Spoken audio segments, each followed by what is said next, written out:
देखिए, राजधनवार में तो बाबूलाल मरांडी ने फतह हासिल कर ली, लेकिन अब वो एक ऐसी सीट की हम चर्चा करने जा रहे हैं जहां हमने देखा है कि दोनों नेता आरोप प्रत्यारोप के दौर में लगातार नजर आए हैं, राजनीति में सक्रिय नजर आए हैं और जुबानी हमले दोनों के बीच में, यानी यहां तक कि एफआईआर तक की बात भी दोनों के बीच में हो चुकी है। हम बात कर रहे हैं जमशेदपुर पश्चिमी सीट की, जिसमें से बन्ना गुप्ता और सरयू राय के बीच में कांटे की टक्कर थी। और सरयू राय की बात हुई तो उन्होंने अपनी पार्टी का विलय जेडीयू में कर लिया था और ऐसे में जेडीयू की सीट से ही लड़ रहे थे, यानी कि एनडीए गठबंधन में।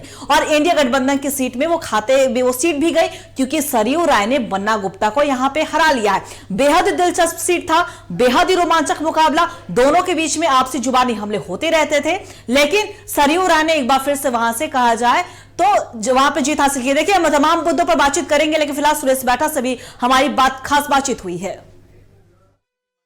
वहां पे आप परंपरागत सीट को ही मैं चैलेंज के रूप में लिया था और इसीलिए मैं इसको संघर्ष के रूप में इसको हम मैदान में रहे। 3 चुनाव हारने के बाद भी मैदान कभी छोड़े नहीं और इस बार परिणाम आपके सामने है। 2024 का चुनाव हमारे पक्ष में मिला है, महागठबंधन के पक्ष के लोगों ने जिताया है।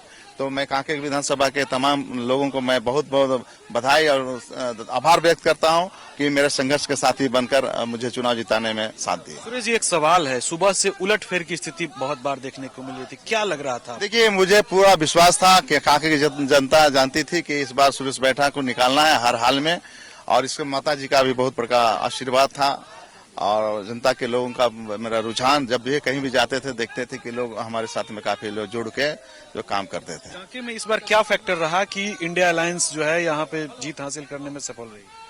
देखिए, कांके में फैक्टर जनता है, जनता निर्णय लेती है, जनता ने निर्णय ले लिया, यही फैक्टर है।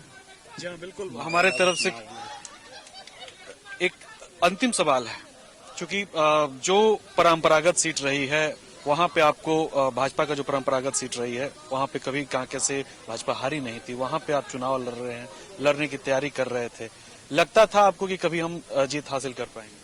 निश्चित रूप से हम चुनौती के रूप में इस विधानसभा को लिया था, क्योंकि मैं कॉलेज पीरियड से ही राजनीति में रहा है और सामाजिक सेवा हमेशा करते रहे हैं, सभी के दुख सुख में साथी बनकर काम करते रहे। 3 चुनाव हारने के बाद भी हम मैदान कभी नहीं छोड़े और संघर्ष करते रहे, जिसके परिणाम है कि आज जनता हम सर आंखों पर बैठा है। इसलिए मैं कांके विधानसभा के लोगों को बहुत बहुत धन्यवाद देता है। कांके की जनता यह मान ले कि सुरेश बैठा बतौर मंत्री हमारे विधायक होंगे? देखिए, तो निर्णय हाईकमान लेगी, हाईकमान ने जो दिशा निर्देश देंगे, जो आदेश देंगे, उसका मैं पालन करूंगा। टीवी 45 की तरफ से बहुत बहुत धन्यवाद आपको भी। जाहिर तौर पे ये सुरेश बैठा है और सीधे तौर पे जो है ये आश्वस्त है कि जीत हमारी होगी, क्योंकि 20 वर्षों का जो कार्यकाल रहा है उसको लेकर ये जो है पूरे तरीके से आश्वस्त है। हालांकि कांके की जो रिजल्ट थी सुबह से लेकर अब तक जो है काफी उलटफेर देखने को मिला और अंतोगत्वा जो है सुरेश बैठा इस बैटल में जो है रन मारने में कामयाब रहे। सहयोगी अरविंद के साथ कुंदन कुमार, टीवी 45 रांची।